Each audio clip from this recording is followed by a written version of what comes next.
Pouf YouTube, bonjour à tous et bienvenue sur Monsieur A Super Life. Aujourd'hui, on va reparler moto. Vous la connaissez, je vous l'ai présenté il y a quelques jours sur la chaîne. J'ai donc un BMW R1200 GSA depuis maintenant quelques années. Et si vous ne le savez ou pas, depuis quelques jours ou quelques semaines, il faut passer le contrôle technique moto. Donc c'est passé, c'est officiel, on va pas refaire le monde aujourd'hui.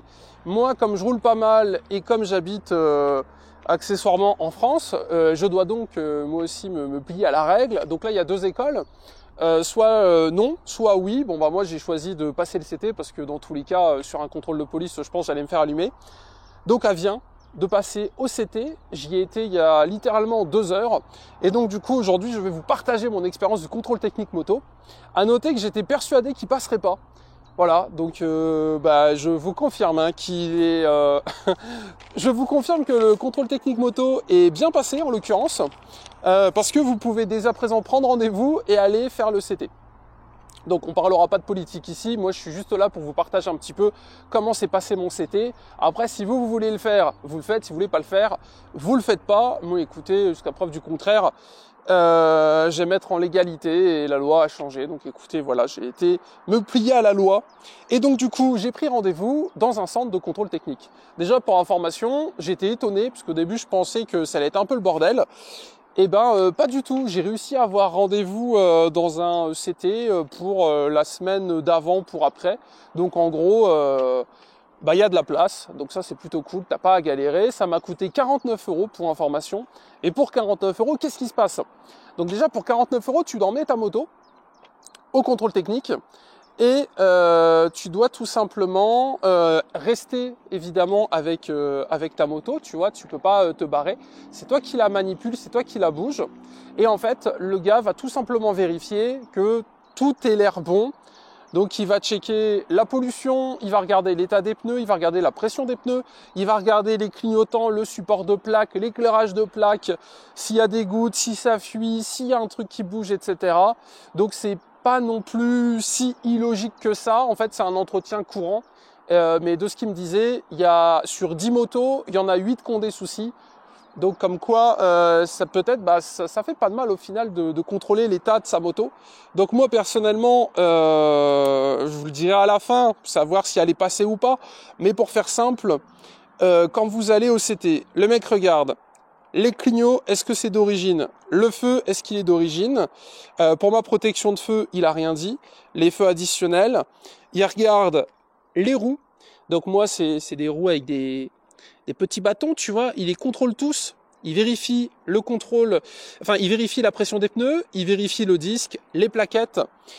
Il regarde s'il y a de la fuite ici, donc pensez à checker chez vous parce que si jamais elle pisse un petit peu d'huile, potentiellement vous risquez d'avoir un petit peu de soucis. Il vérifie également la fourche, les joints spi. De ce qu'il m'expliquait, t'as des gars, ils viennent avec des joints spi complètement HS. Du coup, ça coule sur les disques, ça coule sur les plaquettes et le gars, il roule avec comme ça. Donc bon, pour le coup, c'est pas forcément une bonne idée de rouler avec des plaquettes qui baignent dans l'huile. Il vérifie l'état général, visuel. Évidemment, il ne démonte pas, voire il ne touche quasiment pas votre véhicule, mais il va faire le tour complet. Après, il va l'allumer, il va regarder si vous avez des voyants. Donc si vous avez des voyants, ça peut être pas mal de vous en occuper. Il va checker si elle prend les tours, si tout est bon. Moi j'avais pas mal de boutons, il a touché à rien. Sauf les feux, appel de phare, clignot, etc. Un petit coup de klaxon. Simple, efficace. Après, il regarde comme ça, voir si tout est bon. Moi ça a duré une petite demi-heure, après on a pas mal parlé. Voilà, je pense qu'en 20-25 minutes, à mon avis, c'est fait, il n'y a pas trop de soucis. Il a cherché également le numéro de série pour regarder. Il a pris la carte grise parce que sur la carte grise, il y a le niveau sonore. Donc moi, il a regardé combien de décibels elle sortait. Au final, c'est bon, c'est passé. Après, j'avais pas de crainte. J'ai un échappement d'origine avec un clapet d'origine. Clapet à l'échappement, donc je vais pas vous mentir, s'il m'avait dit qu'elle passait pas, je savais pas trop quoi faire. Il regarde si l'éclairage de plaque est là, donc moi c'était là. Il regarde si vous avez toujours cette petite pièce réfléchissante qui s'appelle un catadioptre, si mes souvenirs sont bons. Il regarde les clignotants, t'as une taille normalement, je crois légalement, la plaque, le support de plaque. Donc si vous avez un peu fait des modifs là-dessus, attendez-vous peut-être à ce qu'ils vous le disent ou pas. Après, je sais pas si c'est bloquant ou pas. Donc n'hésitez pas à partager votre expérience dans les commentaires.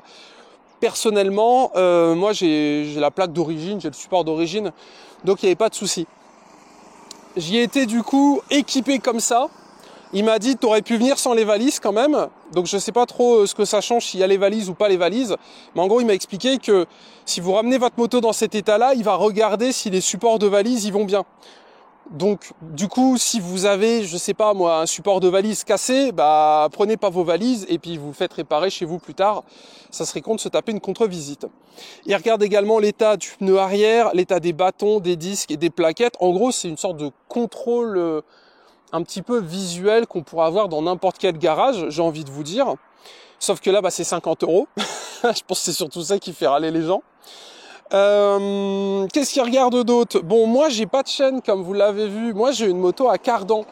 Du coup, il check, voir si ça pisse pas, si tout est en bon état, si c'est sec, s'il n'y a pas de soucis, etc. Moi, comme vous pouvez le voir, j'ai, je sais plus comment ça s'appelle, cette plaque, une sorte de protection off-road pour éviter que les cailloux, etc., ils viennent taper le carter. Ils checkent pour voir s'il y a de l'huile ici. Donc, il n'y avait pas d'huile en l'occurrence. Moi, les pneus, ils sont neufs, ils ont un an et demi, quelque chose comme ça. Donc, il n'y avait pas trop de soucis par rapport à ça.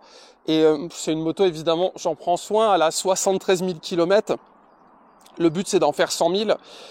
Voilà, je fais attention à tout, etc. Il regarde les niveaux ici, il regarde si ça pisse ou pas. Évidemment, il check.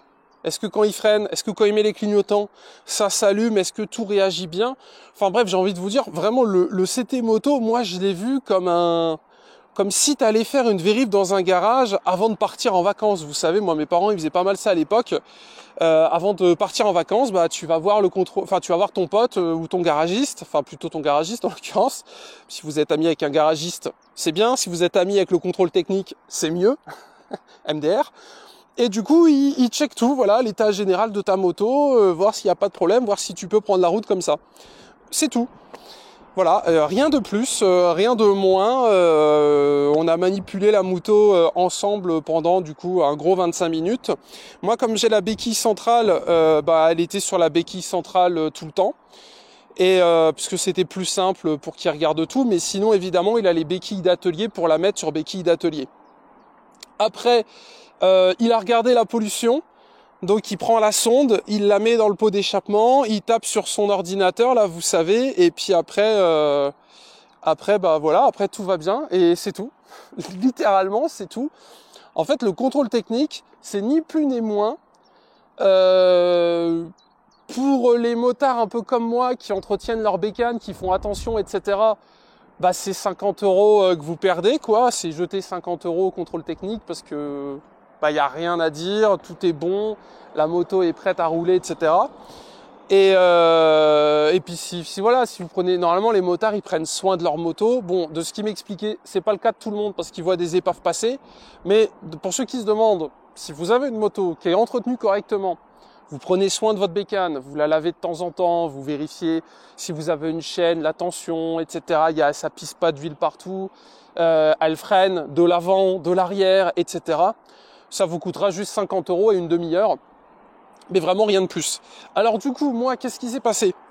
Du coup, à la fin, une fois que vous payez 50 €, j'ai une bonne nouvelle.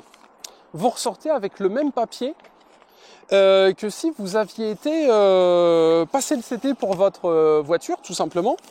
Donc, moi, le CT, il est vierge, donc ça fait plaisir. En même temps, j'en attendais au minimum ça, tu vois, elle sort de chez BMW.